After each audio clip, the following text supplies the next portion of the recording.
What's up YouTube? It's time for video number 2. Let's get straight into it.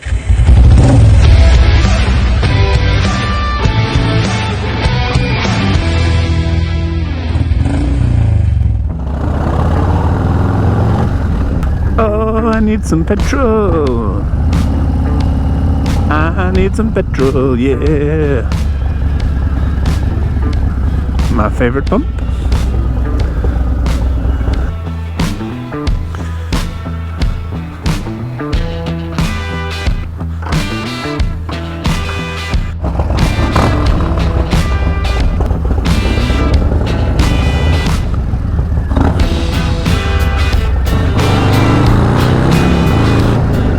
Good morning guys, it's Jamie here, back again for video number 2.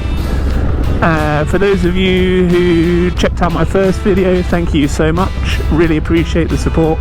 If you haven't had the chance to look at it, I'm going to post a link here. Squeezy gap. What traffic. So, I'm on my way to work right now. It is a very grey day here in London. However, this is kind of a good compromise to English winter. It's grey and cold, but it's not too cold. Thanks, mate.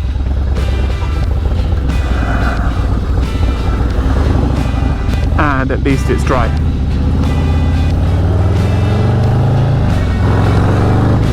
So actually, as far as it goes, pretty perfect winter riding conditions. This morning we're coming in with the fingerless gloves. I'll give you my feedback on those on another video. So for this second episode, I wanted to come in at the tech angle for a little bit and give you my opinion on the top 5 pieces of tech that I think every rider should have. But let's start off with piece of tech number 1. And that is a good bike security system and tracker. We all know that these beauties are far too easy to steal, and so for me, keeping it safe, especially considering the amount of work that I've had done on this bike, is the top number 1 priority. I actually had an experience where I was parked up and some youths pushed my bike over, caused a load of damage. I was not very happy. And the bike system, or the alarm system, the tracker that I use, notified me of it immediately so that I was able to run out and stop them from doing any more damage to the bike. Anyway, it's all been fixed now and it looks stunning. So which tracker system do I use? I use BikeTrack. I'll chuck a link down in the description to their website. And as you can see here, it's a super easy app. I think it cost me $9.99 a month. Not only does it tell me where my bike is, but it also notifies me and a select number of key holders, including the main management system, if anything happens to the bike. So we're talking movement, when it's armed, we're talking when it falls over. Hopefully it never happens, but yeah. BikeTrack, could not recommend them enough, and I think a worthy entrance into our list of top 5 pieces of tech that every biker should have. Okay, so that brings us nicely to piece of tech number 2, and this one is a absolute game changer for me, and that of course is my helmet. Not any helmet, of course, but a Ruroc Atlas helmet. I love this brand so much. I think I have 3, maybe 4 different versions of their helmet. Why do I like it so much? I actually prefer a half face when it's summertime. But for me, the main reason why I absolutely love these helmets is one special hidden feature, which is their Shockwave audio system, which is hidden in the back of this helmet.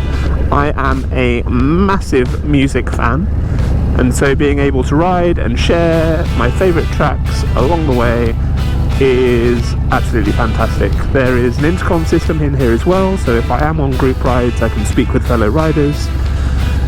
The sound quality is really decent, especially after the JBL speaker upgrade that's just come through in the later version. So thoroughly recommend Ruroc, go check them out, link in the description. I'm not sponsored by them, but if you ever want to send me free helmets, Ruroc, I would be happy to accept them. Okay, so that brings us to piece of tech number 3 on our list, and that is this hidden little controller down here.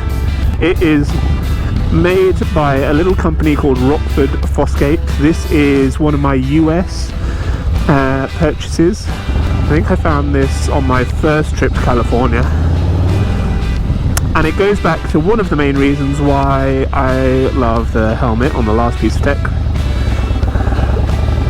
and that is I don't like having my phone up here on the bars. Main reason for that, I have an iPhone 15 Pro Max, fantastic camera. I'm still not convinced that the vibration software or the vibration dampening products work. Quadlock, if you want to hit me up, I'll be more than happy to try your brake or clutch holders and see what they actually do. But for the most part, I don't like having a phone up here. And so I run my audio and my directions through my headset, which is great. Only downside with the Ruroc helmet is to find any of the volume, skip, accept call features, etc. You have to reach all the way at the back of the helmet right here, which if you're going at a decent speed is probably a bit dangerous, and it's not easy. You know, you might reject a call, you might skip that awesome track that you're listening to. So I bought myself this, the Rockford Fosgate controller. Essentially what it is a Bluetooth controller that connects to your phone and controls all sorts of stuff, whether it's accepting calls, playing music, pausing music, skipping tracks, volume up and volume down. It's super lightweight, it's so easy to attach to the bike. It looks okay as well, like I've just had new bars put on this, so I don't know, I might move it around a little bit, but I quite like it there, maybe over this side. Quality bit of kit, really pleased with it. So that is piece of tech number 3. And that brings us neatly to piece of tech number 4. I actually have 2 items within this bucket, so it's maybe a bit of a cheat calling it number 4, but there we go. Who's counting? Who's counting? I mean, I am. It's a top 5 tech video. Anyway, piece of tech number 4 is of course a camera. I'm going to do a video another day about my photography and other bits and pieces, so some real serious bits of tech there. However, in the meantime, I'm talking of course about the Insta360 and the GoPro. I'll chuck links in descriptions in the section below. You don't need to have 2 of these, but I think at the very least, if you were gonna get the helmet, you should get the mount system, not the Ruroc one. I found a better one. Sorry, Ruroc. I'll chuck that in the bio as well. And at least get a GoPro for your chin mount up front. 2 reasons for that. One is to make some super cool content. I will do a video later about my moto vlogging setup because I think this is working pretty well. Things I've learned from other people, things that do work well, don't work well, I'll share that on a later video. But outside of making content, the other really beneficial use of this chin mounted camera is to keep an eye on what's going on the road. I work as a corporate lawyer in the city, and that means I need to commute from my home to St. Paul's every day.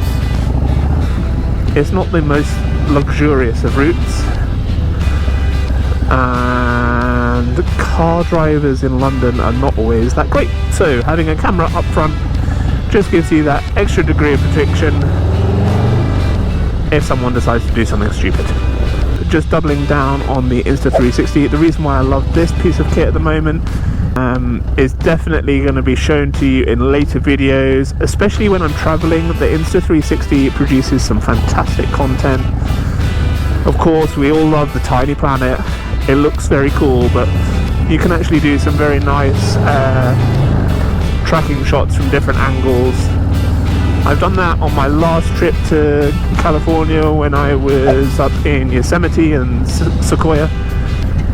Haven't done that in England just yet. Maybe that is content for another time, but that is piece of tech number 4 anyway.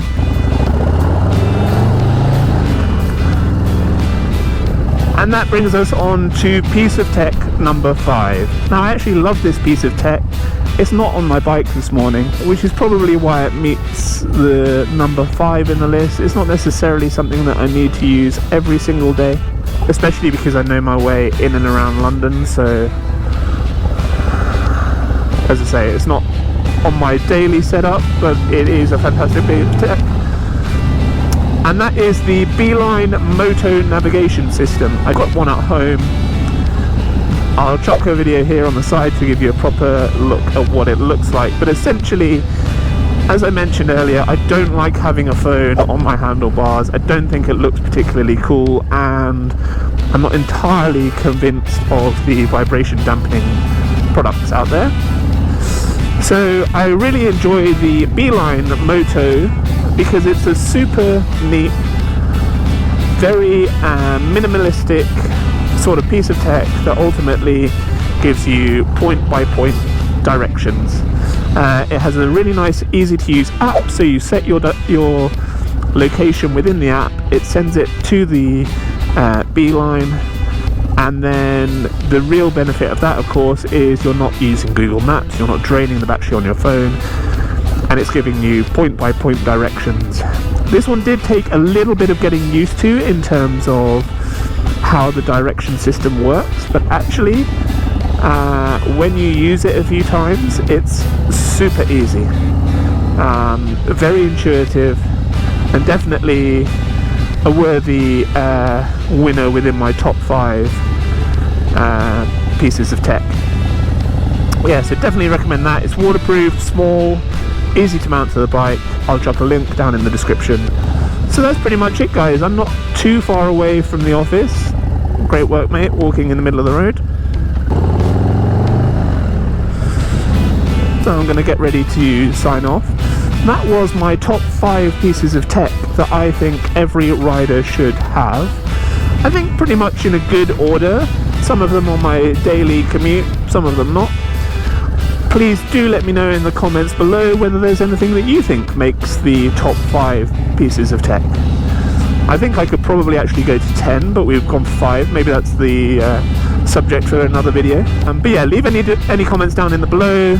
As always, guys, a big thank you to everyone who's watching these.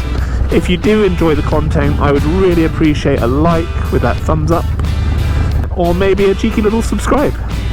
At least lets me know that I'm doing something right. Also, if there's anything in particular that you want me to cover in the next episode, please do let me know. I've got tons of ideas, but it's just working out in a nice order. So guys, with that in mind, I'm going to sign off for the day. Ride safe, everyone, and I look forward to seeing you on the next one.